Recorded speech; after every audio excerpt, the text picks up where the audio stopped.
Welcome back. Well, they say if it's hard in the cars, it's twice as hard on the bikes. It's difficult for everyone when they're heading home. Joan Roma, the Spaniard who BMW challenge ended with a damaged leg on his way home. He says, I'm going home and I'll be watching FC Barcelona. Let's just hope that they win. Bertie Hauser, BMW Motorcycle Racing Team Chief, bidding him a fond farewell. Others, of course, left behind, and this is Peggy Lundmark, looking a little clean at his first shower since Europe, courtesy of KTM. He's a privateer, he drives a KTM machine, but he's all on his own. He said, I'd like to win this stage, it's my only chance I have to get a little time back after gearbox problems. So he was going to be going for it, as was Francois Flick. He says the rest day was good, got rid of the dust. He said, out of our systems, although it was quite windy, kicking up the dust in the bivouac. But it's good to get some rest, and now I'm ready to go. I found a loose fuse, which I've already replaced, so it's going to be full attack today. Well, attack it was for these two privateers. One of them was to do well. One of them was to find himself on his way home. Flick straight over the handlebars after just 5 kilometers, his bike out of action. And the doctor said he was knocked out, a little dizzy. It's not serious, but we'll check him out thoroughly in the hospital, do some x-rays, but it's no cause for concern at the moment. A little abdominal depression, but he should be fine. Well, it always looks an awful lot worse, perhaps, than it really is. Thankfully, not seriously injured, although to look at him on that stretcher, you'd think otherwise. Heli lifted out. One of the great things about the Dakar is the medical backup, so crucial. The dunes then, ahead of the riders. It caused so many problems for the cars, and it was going to be difficult for those who don't know the terrain. Okay, if you're local, if you're a competitor, you've just got to keep going, trusting to your instincts, and Peggy Lundmark is a star at that. On a production machine, carries his tools on his back. The reason he hadn't had a shower since Europe was because he just doesn't have the time. He does all his repairs, did a full engine rechange, didn't even bring a tent with him this year. He wanted to keep the space in his toolbox, which is transported for him, as it is with all privateers. Keep that space for spare parts, some of which he's carrying in his knapsack. One of the few to ride like this. Lundmark today was absolutely unbeatable. He was up there with Alfie Cox. They were sharing the ride together. Cox full of admiration for Lundmark last year, and it was the same this year. But Lundmark it was that had the drop on the great South African. The Swede, the man who looks for trees for a living, would you believe? Commissioned from building firms and artists in the snowy wastes of the forests of Sweden. Well, the only thing missing, snow here, different temperature, same technique. Well, Cox, we're on board with him. Let's have a listen.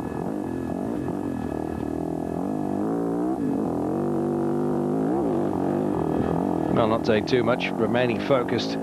He had a mic in his helmet. We're going to stay in this riverbed now, I think for about 40 kilometers.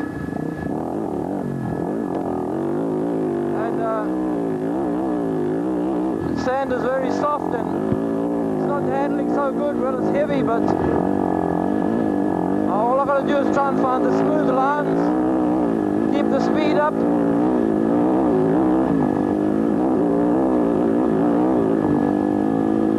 going to head to the left of that mountain. Still on cap 175. One of the vital things about being on a bike, of course, is looking ahead, but not too far ahead, keeping an eye on what's in the mid-range, as well as close-up, and of course concentrating on just where you're going. Di Gavado today was outstanding. He was to finish second behind the day's winner, which was Peggy Lundmark. Alfie Cox was to finish in third place. Well, Di Gavado, winner, of course, on stage 5. He said there's 10 days to go in this Dakar and plenty of time for me to move up the standings. He's currently third place, 37 minutes off the leader's time, who is, of course, Meoni. Esteve Puyol, winner of stage 9, today fourth overall. Kari Tianen, the Finn, today 5th in the stage, goes from 27 to 26th. Had a 4-hour penalty on stage 10. If it hadn't been from that, he'd be much better off. Giovanni Sala, winner of stage 1, finished only 27th in stage 10. Better result today, 6th in the stage, 26th overall for him. Fabrizio Meoni, a man who has been pacing himself this year. Said he was cursed in the last 2 Dakars with mechanical trouble and injuries. He's looking good. He's on top at the moment. Jordi Arcarons is nearest man to him, 8th in the stage today, still 2nd overall. Arcarons finishing just behind Meoni. Of course, he was tailing the man he needs to catch. Jimmy Lewis, 9th today on the BMW highest placed. Jimmy Lewis has wrist problems, took a bad sprain, of course, in the first half of the Dakar, and that's hampering him a little. He is a gutsy performer. Jimmy Lewis and Cyril Deprez leading the BMW charge.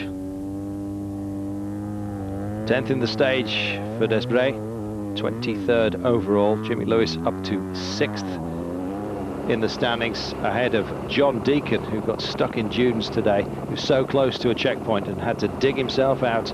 Johnny Campbell on the Honda, 8th overall.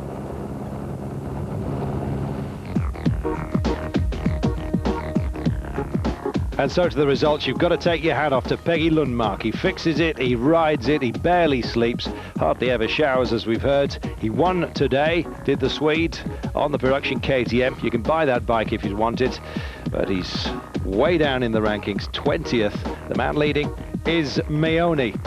He leads Arcarons by 21 minutes and 13 seconds.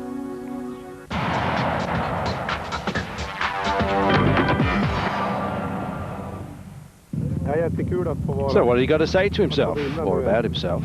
I am, of course, very happy to win the stage, he said, especially since I no longer have any possibilities to get a really good position in the overall standings. Therefore, I drove really hard today. I had a chance to win, and I succeeded.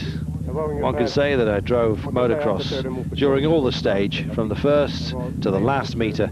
Totally crazy, basically. That's the way I had to do it. He's a fabulous man, let me tell you that from first-hand experience. One of the toughest, though, apart from Mr. Lundmark, is this man, Alfie Cox. To open the track is very difficult. The other riders just caught me up in the stones, you know, when you're making the navigation, and then up to the refuel, it became very fast, but a little bit dangerous because many traps and holes. And from the refuel all the way to the finish has been so fast, but it's been a good day, but it's not good to start in the front. Oops! Cox finishing in 3rd place today behind Di Gavado, and our winner, Peggy Lundmark. Stay with us.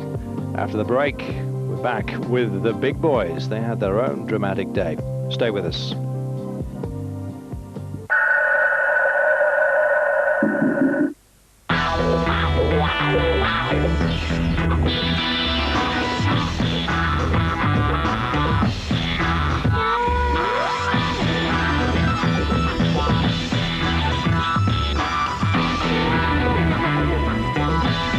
The new Mitsubishi Pajero Pinin. Take it off-road.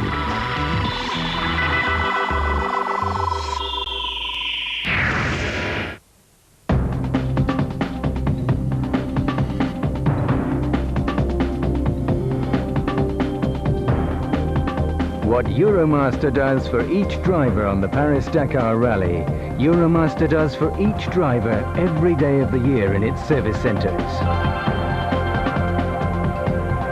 Euromaster, what drives us is you. Tyres, exhausts, brakes, shocks, batteries, oil, Euromaster.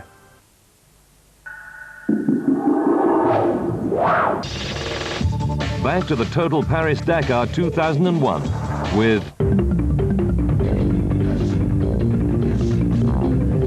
total.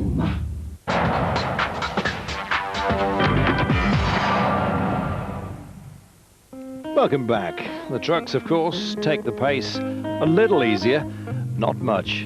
And perhaps from their higher positions, they get a better view of things, not just the scenery, but also the tracks ahead. Always good to keep in touch with who's in front of you. And perhaps the advantage is starting from the back each day.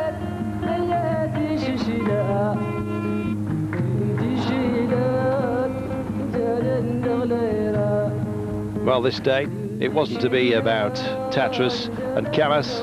Well, not quite. Johan Peter Reif it was. That was to take the stage. He drives a man. Mr. Jutta Kleinschmidt, of course.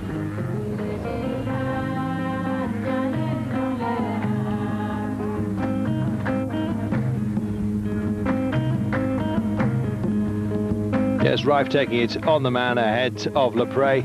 Marshall in third place ahead of Sugawara.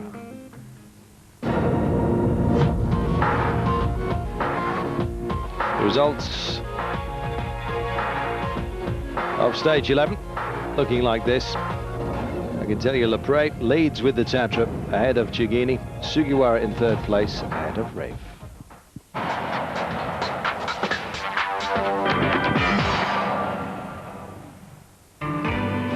Well, Jutta Kleinschmidt drives a man. She does, of course, drive a Mitsubishi, but she also drives Andreas Schulz. Doesn't drive him mad. It's a great relationship, and they just enjoyed the rest day, trying to swap T-shirts for favours with the locals, washing up favours.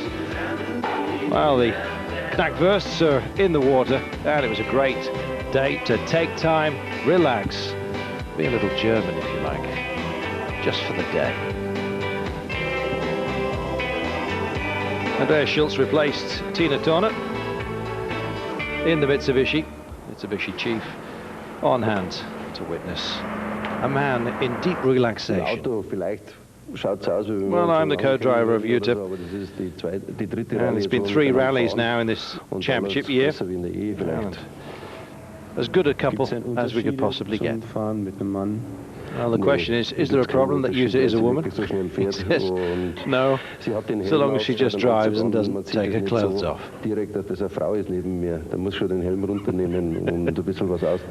So, a sense of humour for Mr. Schulz. And you need it on this Dakar. How much are the trousers?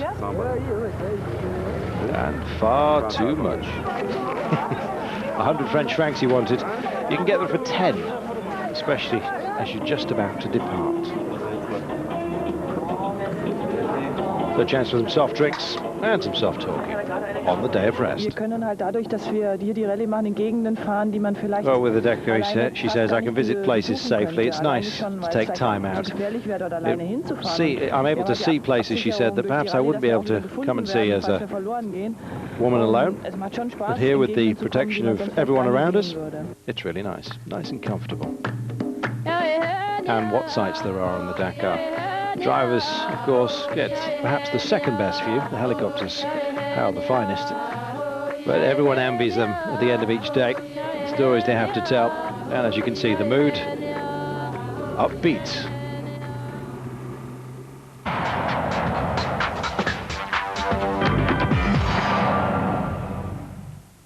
And so to tomorrow. Stage 12, Nouakchott to Tajika. The liaison of 71 kilometers, followed by a big loop towards the north, then heading back down as we head to Tajika in the east. 580 kilometers tomorrow. Farewell to the coast. Heading back into deepest Africa. We'll be there. Hope you can join us. From me, Carlton Kirby. It's bye-bye. Just before I go, time to remind you that, of course, you can keep in touch with the action, the standings, and see a few video clips and interviews of the Dakar. Get on the web. It's www.eurosport.com. Keep in touch.